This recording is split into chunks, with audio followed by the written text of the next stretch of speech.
Okay, welcome everyone to Self Skill 21. You're welcome to this training.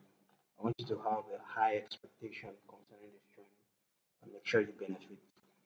Very quickly, we're going to be going straight to our Photoshop app. Here is it, my Photoshop. Okay, I opened it down already, so that's why it took a very short while before it opened. Okay, this is Photoshop 2019. And very quickly, we're going to be starting off. When you just open a Photoshop for the first time, it brings you to a page like this. However, these pictures are documents that I have worked on. If you are opening a Photoshop for the first time, you are not going to find any pictures here.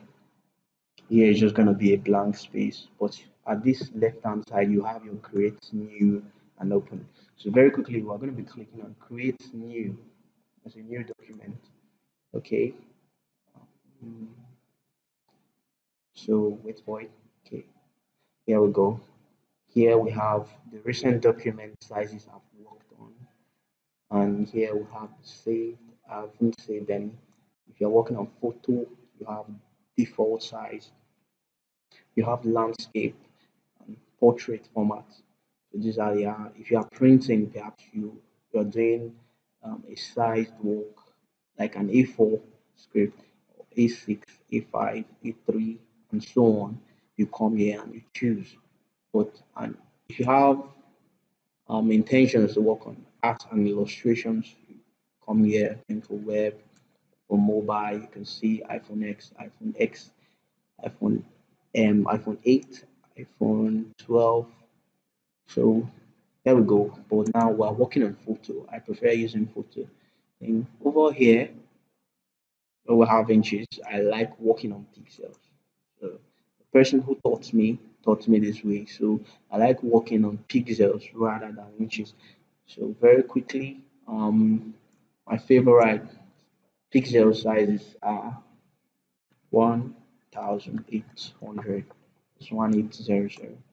1800. Okay, the resolution is 300, and this color mode ensure it's always RGB color because it is preferable for graphic design. In some cases, you may prefer CMYK color, but however, I love using RGB color. So we're using a white background. So after you're done with this, you just click create. Okay, here we have a new document. Okay, this is how the Photoshop background page looks like, where you have to work on. And if you put your mind down and you aren't scared of all the tools you are seeing here, like many people say, they think Photoshop is very tasky to learn, but I can assure you that everything becomes easy when you give it enough time. So here we have the tools you use actively in drawing and perhaps erasing and the rest. These tools are here. They are actively for drawing and erasing and just adding contents to this board. Why whatsoever you have here, if these are things you use to set the format of whatsoever you're working on. Here, this file leads you to perhaps your computer memory where you can pick documents from to work on or pick samples from. Here you edit page and so on, images.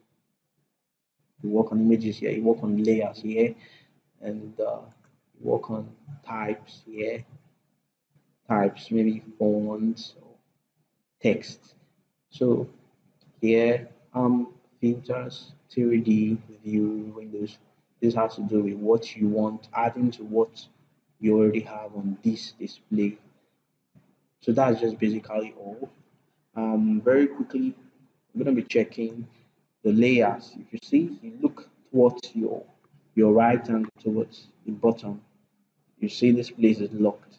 All you just need to do is click it, and it's unlocked. As we move further, you see the reason why you need to unlock it most times, and sometimes you need to click to click to lock it back. I don't know why it's not looking. Okay. However, however, there's something I should have shown you before we got here. If you see, very the second after the zoom icon here, this next key, when you click it, when you click the arrow that is just facing down, you see essentials, 3D graphics and web, motion, and all the rest. For a beginner or you're working on graphic design, you should leave it at essentials. Essentials. When you leave it as essentials, your document will just appear like mine.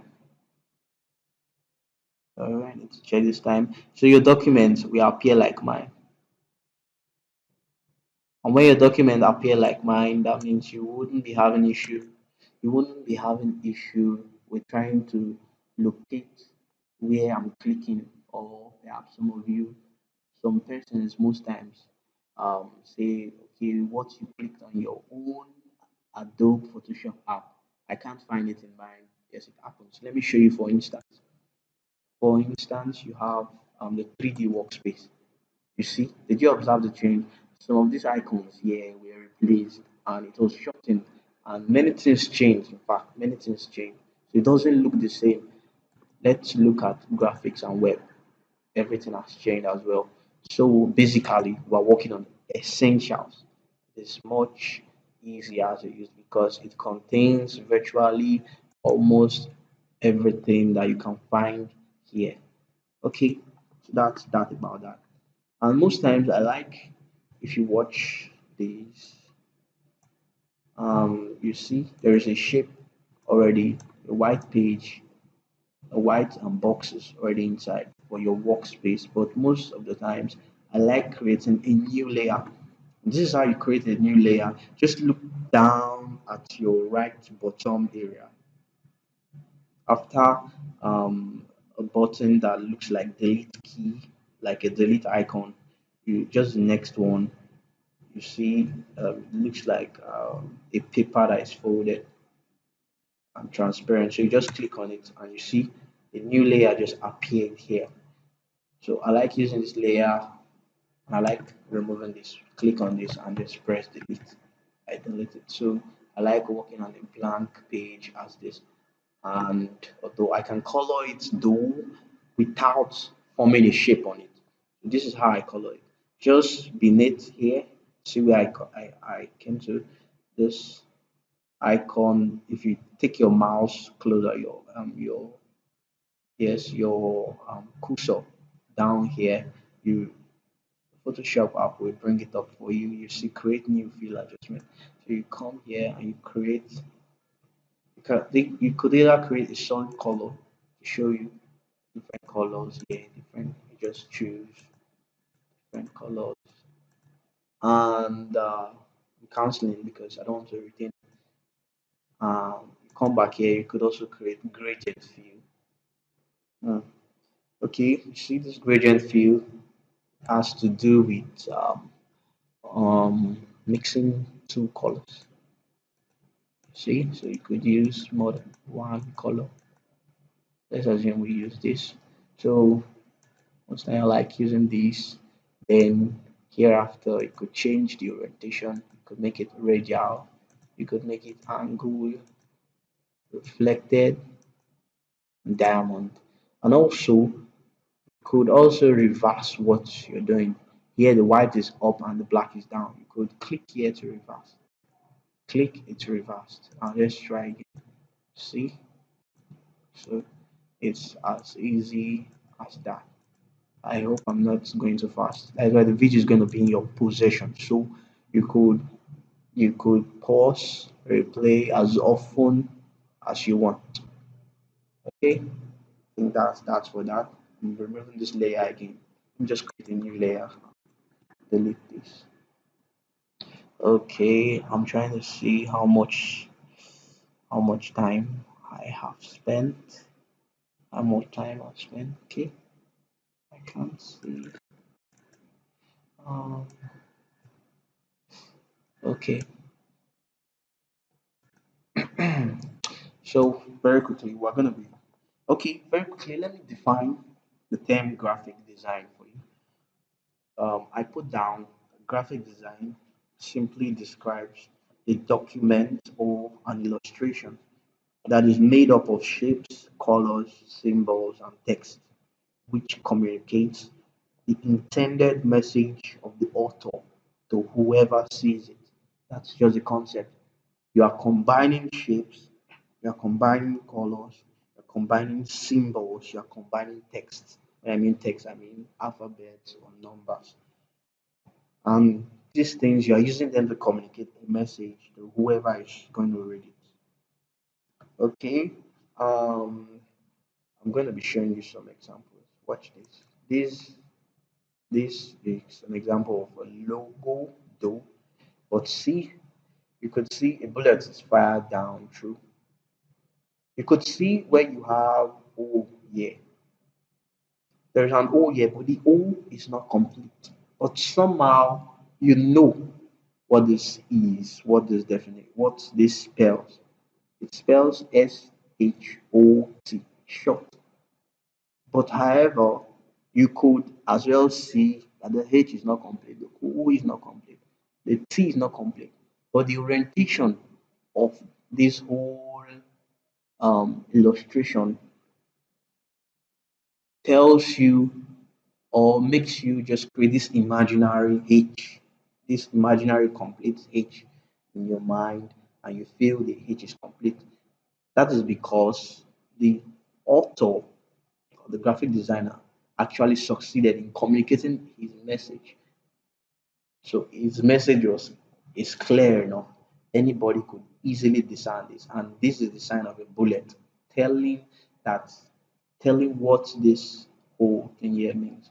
And you see the patches of tells you that these passages were broken up somehow. Then see this very quickly. You see this is right.